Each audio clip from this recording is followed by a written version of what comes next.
Halo Movie Rangers, apa kabar kalian semua? Semoga kita semua bisa beribadah dengan khusyuk di bulan Ramadan. Sebelum Abang membahas alur cerita film kali ini, Abang mau menyapa para detektif yang selama ini sudah menonton video-video Abang. Ada Endo dari NTT, Rijal dan Ika dari Papua, dan Alvaro dari Siantar. Hari ini Abang akan menceritakan film India Selatan berbahasa Telugu yang berjudul Hatya. Film ini dibintangi aktor India Selatan bernama Danya Balakrishna. Film ini menceritakan misteri pembunuhan seorang politisi yang baik hati. Hari ini kita semua ditugaskan untuk mengungkap kasus pembunuhan ini. Oke, langsung aja, put your headset on and let's do it.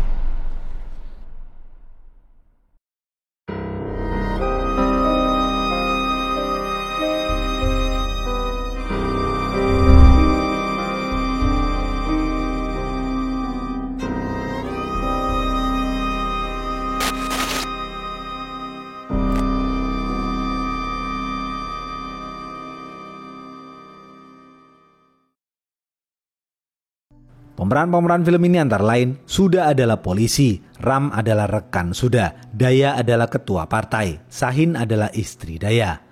Subuh hari, di sebuah kota kecil bernama Puli Vendula, hiduplah seorang politisi yang baik hati bernama Daya. Daya adalah ketua partai yang dihormati. Daya dikenal dermawan, Daya sering membantu orang-orang miskin. Terlihat asisten pribadi Daya bernama Krishna bersiap untuk berangkat kerja ke rumah Daya. ART Daya bernama Prakash dan ibundanya juga tengah bersiap untuk berangkat kerja ke rumah Daya. Prakash dan ibundanya sama-sama menjadi ART di rumah Daya. Beberapa menit kemudian, mereka semua tiba di rumah Daya. Namun, pintu rumah Daya belum terbuka. Mereka menduga Daya masih tidur. Mereka heran mengapa Daya masih tidur, karena biasanya Daya selalu bangun di subuh hari. Satpam rumah Daya bernama Rangga juga masih tidur di teras rumah Daya. 2 jam kemudian, tepatnya jam 6 pagi, Krishna mengetuk pintu rumah Daya namun tidak ada jawaban. Mereka semua mulai resah. Krishna membangunkan Rangga dan menyuruh Rangga untuk membuka pintu menggunakan kunci cadangan. Rangga patuh dan menurut saja. Rangga membuka pintu dan masuk ke dalam. Ketika Rangga masuk ke kamar Daya, Rangga melihat Daya tergeletak penuh darah di dalam kamar mandi. Rangga berteriak minta tolong. Kasus ini kemudian ditangani oleh polisi, tetapi tidak membuahkan hasil. Beberapa bulan kemudian, gubernur yang baru saja terpilih bernama Jivan akan menjadikan kasus ini sebagai prioritas utamanya, karena Jivan adalah kader dari partai Daya. Jivan memanggil polisi jujur bernama Sudha untuk menangani kasus ini. And bring the culprits also to justice. Sudha siap menjalankan perintah. Sudha menelpon suaminya dan mengatakan ia tidak bisa pulang karena mulai nanti malam Sudha akan tinggal di rumah dinasnya di kota Puli Vendula. Sang suami mengizinkan Sudha. Sudha kemudian menghadap Kapolda untuk melapor. Setelah melapor, Sudha pergi ke TKP rumah Daya. Investigasi dimulai. Sudah diantar polisi setempat menggunakan mobil. Di dalam mobil, Sudah bertanya seperti apa sosok Daya. Polisi setempat menjawab, Daya adalah politisi yang berhati mulia. Daya sering membantu menyelesaikan berbagai masalah orang-orang miskin. Daya sering memarahi para polisi balul yang berbuat semena-mena kepada orang miskin. Daya sudah lama berstatus duda. Daya tinggal sendiri di rumah besarnya. Daya mempunyai tangan kanan bernama Gangga. Sudah baru tahu tentang Daya. Sudah kagum kepada sosok Daya. Setibanya di rumah Daya, Sudah masuk ke kamar mandi dan melihat sekeliling. Sudah membayangkan mayat Daya tergeletak penuh darah. Polisi setempat mengatakan, di hari pembunuhan Daya, tidak ada tanda-tanda pintu rumah Daya dibuka secara paksa.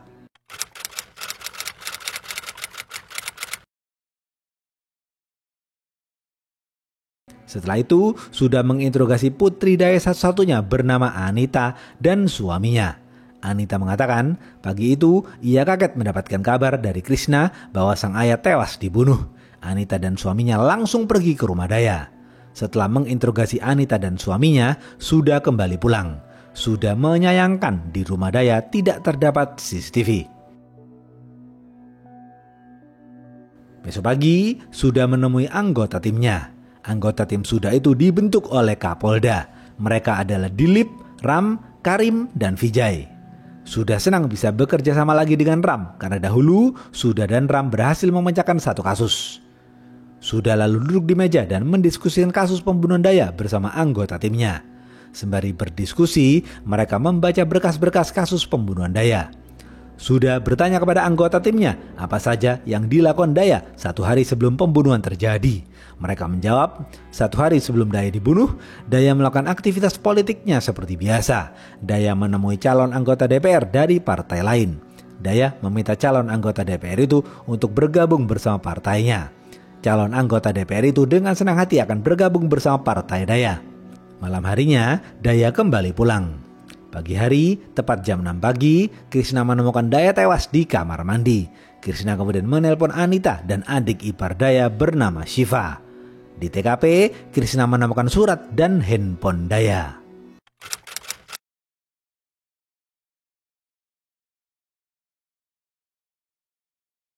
Setelah berdiskusi, Suda mengatakan kasus ini sangat rumit. Kita semua harus melakukan penyelidikan dari awal dengan arah yang berbeda.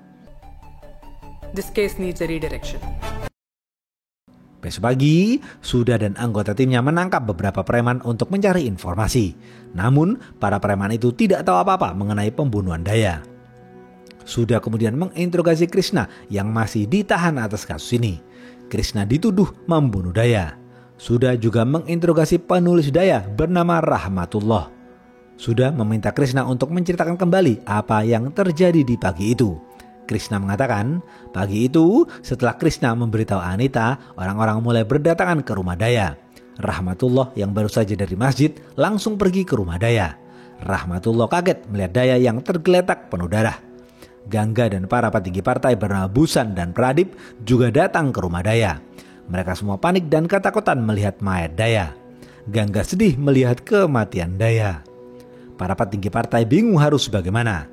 Jika berita pembunuhan Daya tersebar, elektabilitas partai akan menurun. Gangga dan Busan akhirnya bertindak gegabah dengan menyuruh para ART Daya untuk membersihkan TKP. Krishna tidak setuju dengan hal itu karena TKP tidak boleh dibersihkan. Namun, Krishna tidak bisa berbuat apa-apa. Prakas, Ibunda Prakas, dan para ART lainnya mengambil kain pel dan membersihkan darah Daya. Tak lama kemudian, polisi setempat bernama Chandran datang ke TKP. Chandran bingung melihat TKP yang sudah dibersihkan para ART Daya. Chandran merasa TKP sudah hancur berantakan. Gangga meminta Chandran untuk tidak membuat kasus ini menjadi besar, karena elektabilitas partai akan menurun. Gangga dan para ART lalu memindahkan mayat Daya ke kamar tidur. Gangga menyuruh Rahmatullah untuk mengganti baju Daya dengan baju yang baru. Ketika Rahmatullah membuka lemari, gagang pintu lemari Daya rusak. Tak lama kemudian, ambulans datang dan membawa mayat Daya ke rumah sakit. Gangga masuk ke dalam ambulans dan mengantar mayat Daya ke rumah sakit.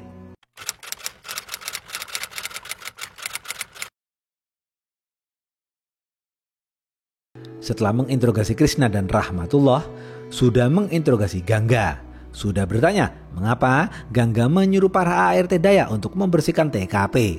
Gangga menjawab, ia dan para petinggi partai tidak ingin berita pembunuhan Daya menyebar karena hal itu bisa menyebabkan elektabilitas partainya menurun. Sudah kesal mendengar jawaban Gangga. Sudah lalu kembali pulang. Besok pagi, Sudah menginterogasi Chandran. Sudah marah-marah karena Chandran terlambat datang ke TKP dan membiarkan TKP dirusak.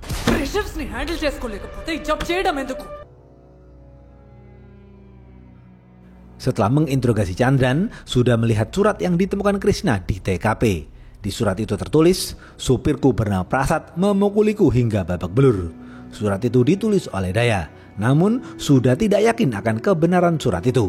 Sudah menduga Daya dipaksa pelaku untuk menulis surat itu agar semua orang menduga Prasadlah yang membunuh Daya.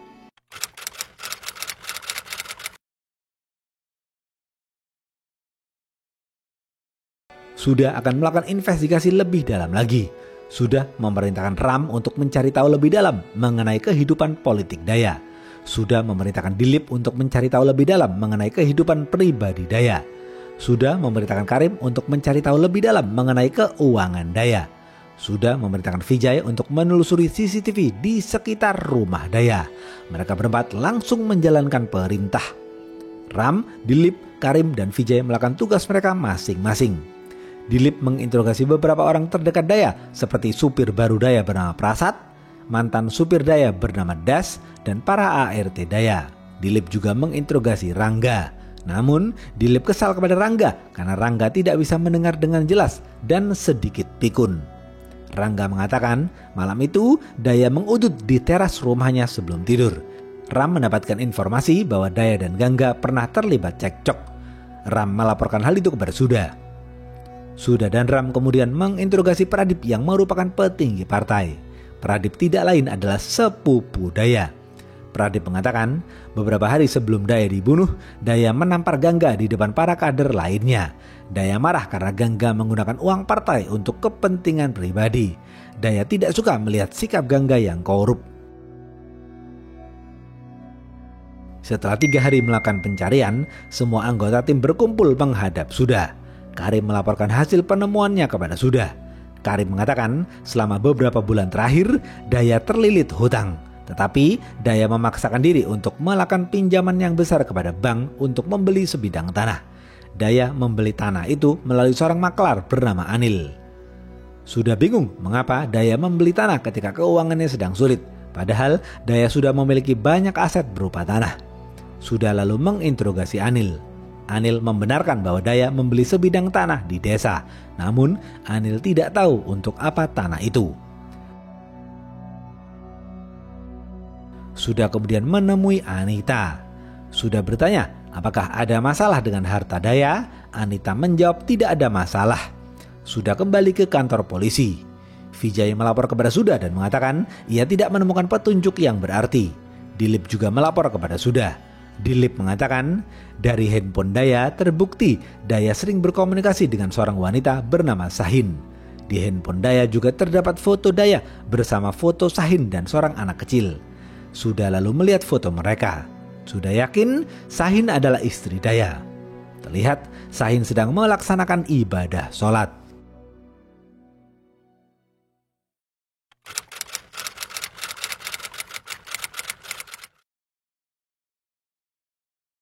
Sudha langsung memanggil Sahin dan menginterogasi Sahin. Sahin mengatakan Daya adalah politisi yang baik hati. Daya selalu membantu orang dengan setulus hati. Suatu hari, kakak Sahin mengantar Sahin melamar kerja menjadi perawat di rumah sakit. Kakak Sahin mengetahui rumah sakit itu tidak mau menerima seorang muslimah. Kakak Sahin melaporkan hal itu kepada Daya. Daya langsung datang ke rumah sakit dan memerintahkan rumah sakit agar tidak memandang agama. Pihak rumah sakit patuh dan menurut saja. Sahin kemudian diterima menjadi seorang perawat. Sahin menghampiri Daya dan mengucapkan terima kasih. Daya langsung jatuh cinta pada pandangan pertama. Sejak itu, Daya sering mengobrol dengan Sahin melalui telepon. Daya mulai mencintai Sahin. Begitupun dengan Sahin yang juga mencintai Daya. I love you, Papa. I love you.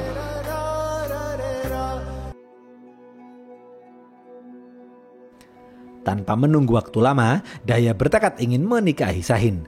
Namun, Sahin menolak karena jika Daya menikahi Sahin, Daya akan kehilangan pamornya di dunia politik karena mereka berdua berbeda agama.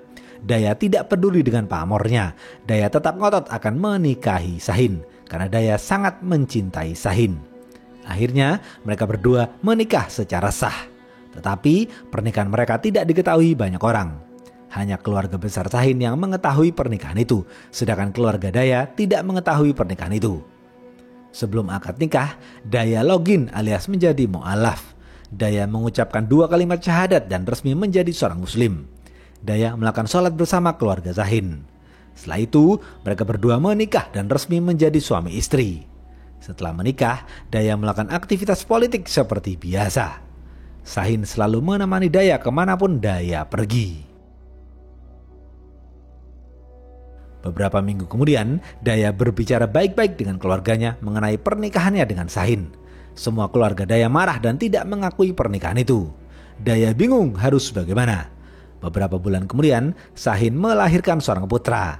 Daya dan Sahin bahagia melihat kelahiran putra mereka. 1 tahun kemudian, Daya semakin tua dan sering jatuh sakit. Daya merasa sebentar lagi ia akan meninggal dunia. Sebelum meninggal dunia, Daya ingin memberikan sebagian asetnya kepada Sahin, namun hal itu tidak bisa dilakukan karena semua aset Daya sudah diatasnamakan Anita. Akhirnya, Daya memaksakan diri meminjam uang di bank untuk membeli sebidang tanah untuk Sahin. Keluarga Daya mengetahui pembelian tanah itu. Keluarga Daya marah dan tidak akan membiarkan Sahin mendapatkan harta sepeser pun. Siva mendatangi rumah Sahin dan memukuli keluarga Sahin. Sahin dan keluarganya ketakutan. Pagi hari, Daya mendatangi Siva dan memarahi Siva karena memukul keluarga Sahin. Hari demi hari, kondisi kesehatan Daya semakin menurun hingga Daya dirawat di rumah sakit. Sahin menjenguk Daya di rumah sakit. Daya mengatakan kepada Sahin, setelah Daya meninggal dunia nanti, Sahin harus menikah lagi dan hidup bahagia. Sahin membalas dengan mengatakan, sampai kapanpun aku akan menjadi istrimu dan tidak akan menikah lagi.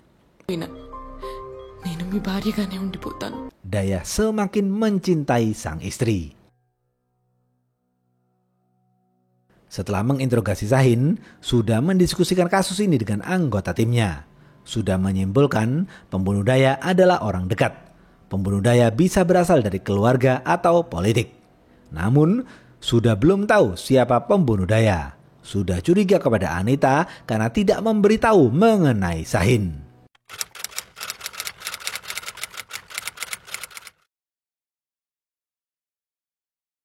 Siang hari, sudah menginterogasi Anil lagi.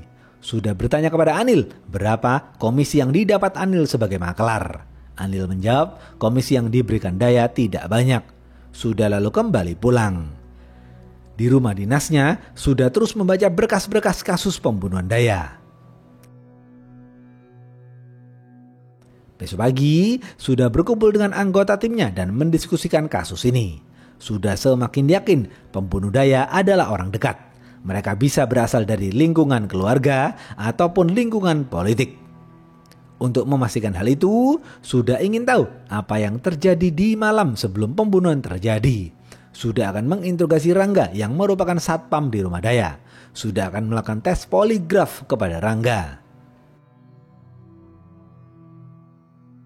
Sudah kemudian melapor kepada Jivan mengenai update kasus Daya. Setelah itu, sudah melakukan tes poligraf kepada Daya. Rangga gugup dan menangis. Rangga mengatakan ia sedih atas kematian Daya karena selama ini Daya sangat baik kepada dirinya. Setelah semua alat dipasang, sudah mulai bertanya kepada Rangga. Rangga menjawab dengan jujur. Barulah di sini diceritakan fakta pembunuhan Daya. Malam itu, Daya mengudut di teras rumah Gangga. Setelah mengudut, Daya mengantuk dan pergi tidur. Daya memerintahkan Rangga untuk mengunci pagar karena Gangga akan menginap di sana. Rangga patuh dan menurut saja. Setelah mengunci kamar, Rangga tidur di teras. Beberapa menit kemudian, 3 orang, yakni Anil, Das, dan temannya memanjat tembok rumah Daya. Mereka bertiga masuk ke rumah Daya melalui pintu utama. Gangga mempersilahkan mereka bertiga masuk. Mereka bertiga menggiring Daya ke kamar Daya. Tanpa basa-basi, mereka bertiga langsung mengeroyok Daya. Ternyata Gangga memerintahkan mereka bertiga untuk membunuh Daya. Teman Das membuka paksa lemari dan mencari surat wasiat Daya. Surat itu kemudian diserahkan kepada Gangga. Gangga dendam kepada Daya karena ditampar di depan banyak orang. Gangga tidak menyukai Daya yang anti korupsi. Anil juga kesal kepada Daya karena diberi komisi yang sedikit. Sedangkan Das kesal karena dipecat Daya. Das menyuruh Daya untuk menulis di kertas bahwa yang membunuh Daya adalah Prasad. Das mengeluarkan kapaknya dan menghajar kepala Daya hingga tewas. Mayat Daya kemudian dipindahkan ke kamar mandi. Setelah membunuh, Anil, Das, dan temannya memanjat tembok rumah Daya untuk keluar. Salah satu dari mereka menjatuhkan kayu dan membuat Rangga terbangun. Gangga menghampiri Rangga dan menyuruh Rangga untuk tutup mulut. Jika tidak, Gangga akan membunuh Rangga. Rangga terdiam membisu. Sudah marah besar setelah mendengar pengakuan Rangga. Besok pagi, sudah memanggil Gangga dan meminta Gangga untuk mengakui semuanya. Namun Gangga menolak. Gangga mengatakan ia tidak akan masuk penjara karena ia di-backing oleh pejabat yang kuat. Sudah marah kepada Gangga. Sudah kemudian menginterogasi Das dan memaksa Das untuk mengaku. Karena tidak kunjung mengaku, Sudah dan anak buahnya memukuli Das hingga babak belur. Akhirnya Das mengakui semuanya. Das membenarkan apa yang sudah dikatakan Rangga. Sudah bertanya, di mana Das membuang kapaknya? Das menjawab, ia membuang kapaknya di pinggir sungai. Sudah langsung mencari kapak itu. Tiba-tiba, Sudah dipanggil Kapolda dan diperintahkan untuk menghentikan penyelidikan. Sudah langsung menghampiri Kapolda. Sudah bertanya kepada Kapolda, mengapa Kapolda menyuruhnya untuk menghentikan penyelidikan. Kapolda tidak menjawab. Kapolda mengatakan kasus ini akan ditangani oleh Ram. Sudah marah mendengar hal itu. Sudah baru sadar ternyata selama ini Ram adalah pengkhianat. Sudah tidak menyangka Ram akan menusuknya dari belakang. Sudah berjalan keluar dengan penuh emosi. Kapolda tersenyum dan memberikan selamat kepada Ram. Ram akan menyelidiki kasus ini. 3 bulan kemudian, berita televisi mengatakan Ram sudah menangkap pembunuh Daya. Tetapi yang ditangkap oleh Ram bukan Gangga, Anil, Das, dan temannya. Sudah yakin Ram menangkap orang tak bersalah dan dijadikan kambing hitam. Sudah marah mengetahui hal itu, namun Sudah tidak bisa berbuat apa-apa lagi. Suami Sudah memerintahkan Sudah untuk melupakan kasus pembunuhan Daya. Malam hari, Krishna dan Prakas yang sudah dibebaskan dari penjara menemui Sudah. Krishna memberitahu Sudah setelah pembunuhan Daya, pagi harinya Anita dan suaminya berbicara empat mata dengan Krishna. Anita dan suaminya memaksa Krishna untuk mematuhi semua perintah Gangga. Jika tidak, Krishna tidak akan bebas dari penjara. Krishna terpaksa mematuhi semua perintah itu. Sudah baru sadar ternyata Gangga dan Anita bekerja sama untuk membunuh Daya. Anita lah yang menyuruh Gangga untuk mengambil surat wasiat Daya. Dengan begitu, Anita bisa menguasai seluruh harta ayahnya. Anita melakukan hal itu agar Sahin tidak mendapatkan harta sepeser pun.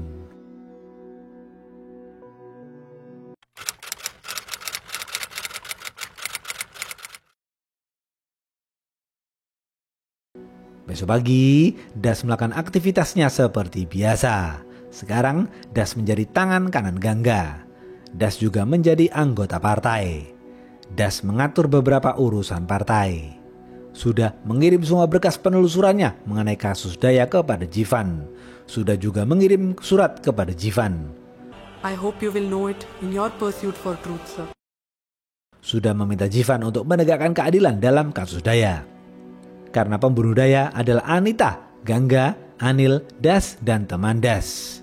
Jivan bingung harus bagaimana. Jika Jivan menangkap Gangga, posisi Jivan sebagai gubernur menjadi tidak aman dan elektabilitas partai akan menurun. Jivan memilih untuk diam saja. Habis.